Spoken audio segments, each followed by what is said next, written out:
Go back to sleep, Dad. Okay.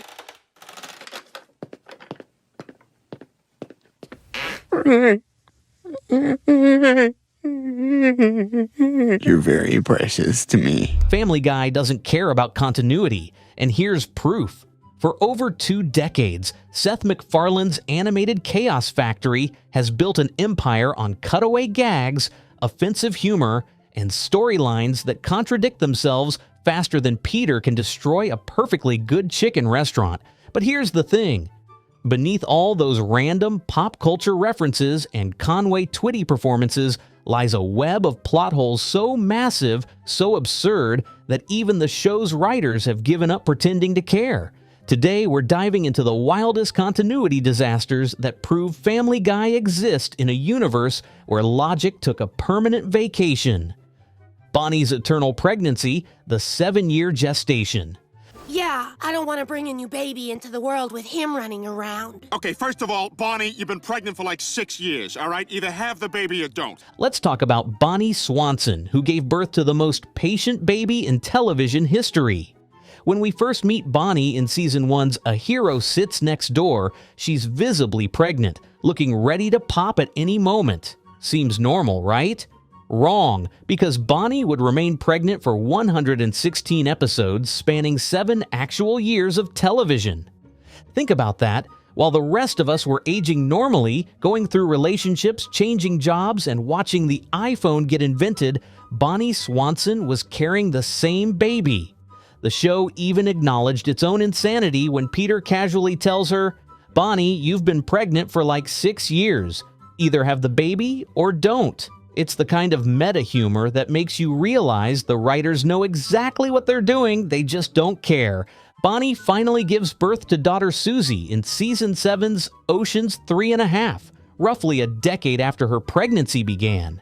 The doctor even quips that Susie is a beautiful baby girl who should be getting ready to start 5th grade pretty soon. But here's where it gets weirder. Susie seems completely fine. No complications from being gestated longer than most people stay in middle school. She's just a regular baby, born from a pregnancy that violated every known law of human biology. The math is genuinely absurd. If we calculate Bonnie's gestation period, we're looking at somewhere between 2,000 to 2,500 days. That's not a pregnancy, that's a hostage situation. And yet the show treats it as just another Tuesday in Quahog. Brian's impossible age, when dog years don't add up. Brian Griffin is 7 years old. He's also a college graduate with multiple degrees, extensive dating history, published novels, and a 13-year-old son named Dylan.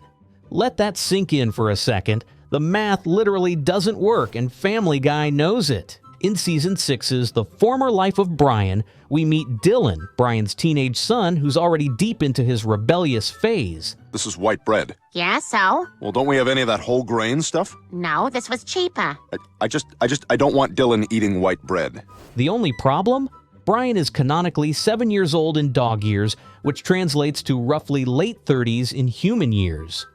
For Brian to have a 13-year-old son, he would have had to father Dylan when he was negative 6 years old. That's not just a plot hole, that's a temporal paradox that would make Doc Brown weep. But wait, there's more. Brian's backstory changes more often than Peter's job.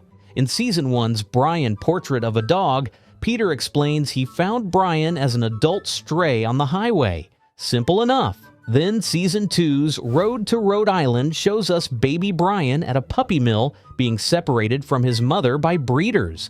Completely different origin story. Then in Season 7's The Man with Two Brians, the Griffins watch home videos of puppy Brian with their family.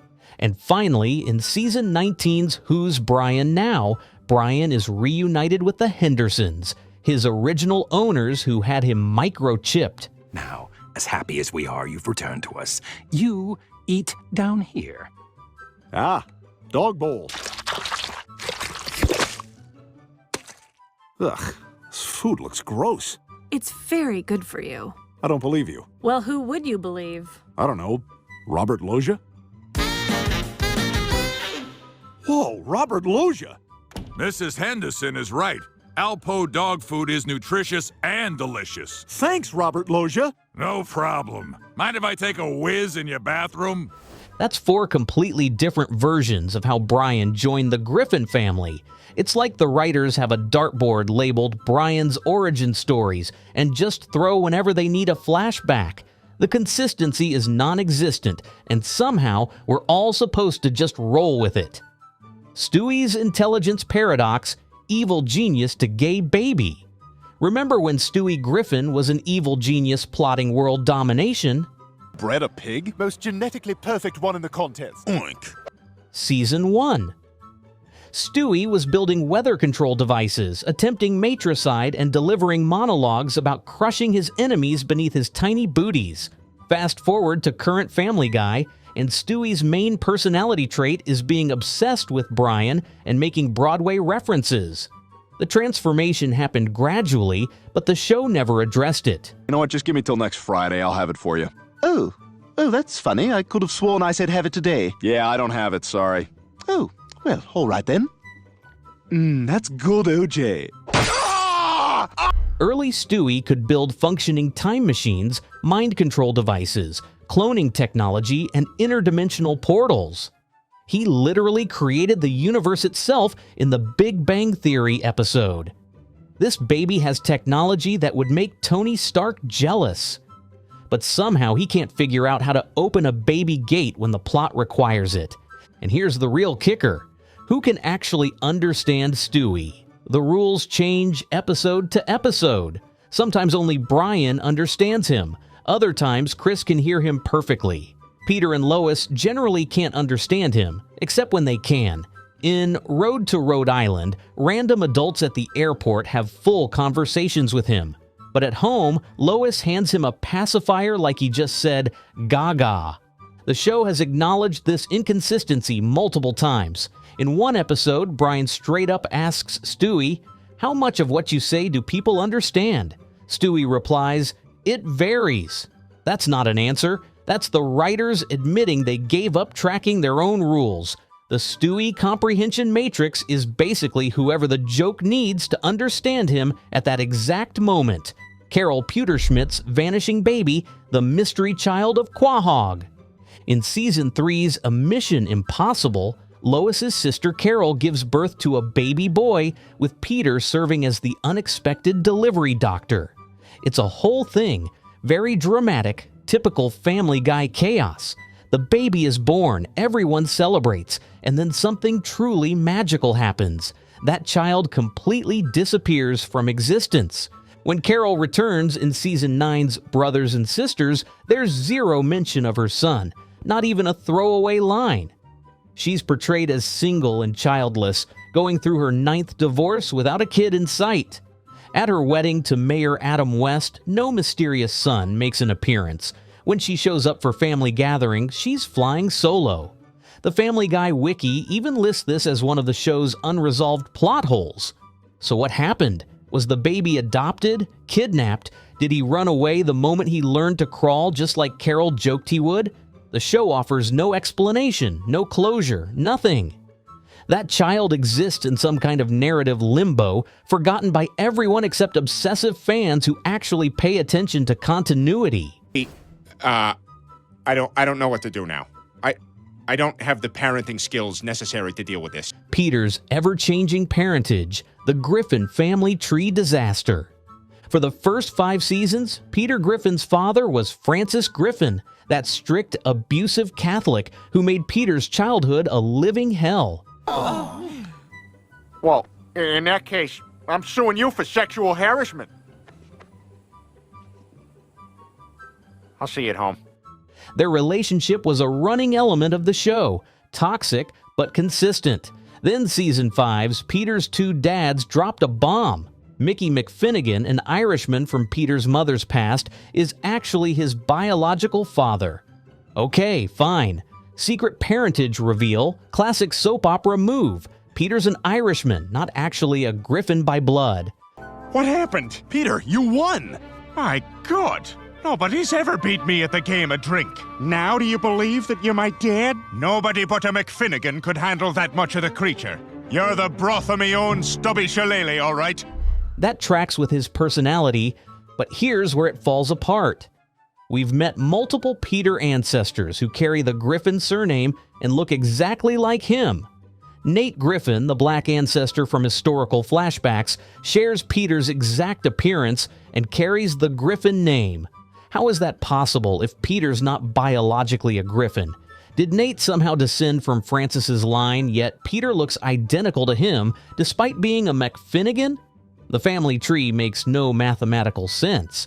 Then there's Karen, Peter's sister introduced in Season 14's Peter's Sister. She grew up with Peter and looks just like him. So did their mother have two separate flings with Mickey? Or is she Francis's daughter while Peter isn't? The show never clarifies, leaving us with a family lineage more complicated than European royalty. Francis's death doesn't even align properly with the timeline. Episodes reference him being alive, then dead, then show flashbacks that contradict his established history. At this point, the Griffin family tree isn't a tree, it's abstract art. Chris's mysterious parentage, adopted, stolen, or just confused. We literally watch Lois give birth to Chris in flashbacks, so we know she's his mother. The trauma she describes from delivering him sounds horrific enough to be authentic.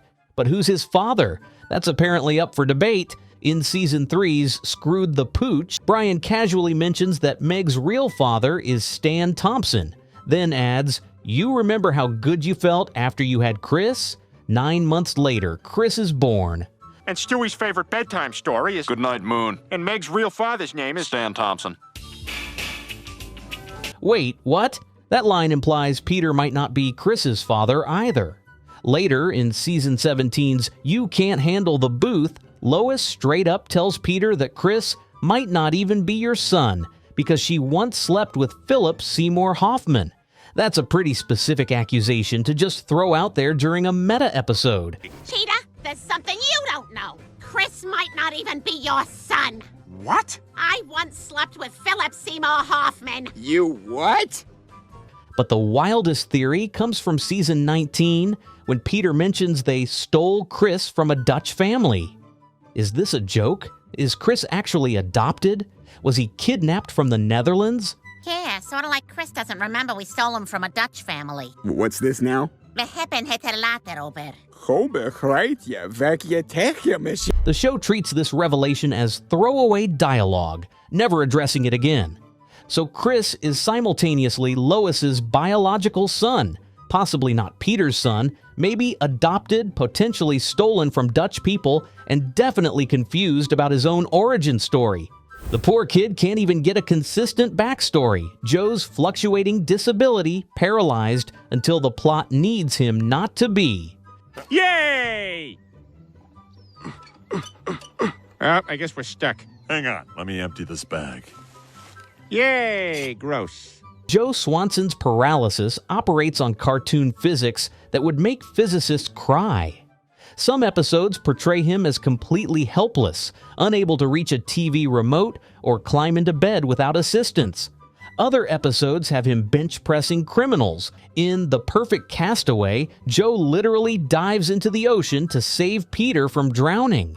That's some impressive mobility for someone paralyzed from the waist down. 2 episodes later, he's emotionally devastated because he can't do basic tasks. The inconsistency makes his disability feel like a personality quirk that activates and deactivates based on what the joke requires. His origin story also changes. First, he tells Stewie he was paralyzed fighting the Grinch on a rooftop. Later episodes give completely different explanations. In Joe's Revenge, we get yet another version of how he lost the use of his legs. Even Joe can't keep his own backstory straight, which is either brilliant meta-humor or lazy writing disguised as brilliant meta-humor. The writers clearly forgot what limitations paralysis actually imposes. One scene, Joe's a helpless victim of circumstance. The next, he's basically Daredevil with a badge. At this point, Joe isn't paralyzed. He's just paralyzed when it's convenient for the punchline. So yes, Bonnie was pregnant for 7 years.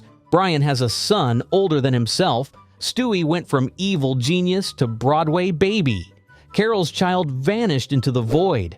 Peter's family tree is a nightmare, and none of it will ever make sense. Family Guy doesn't care about continuity, and honestly, neither should we.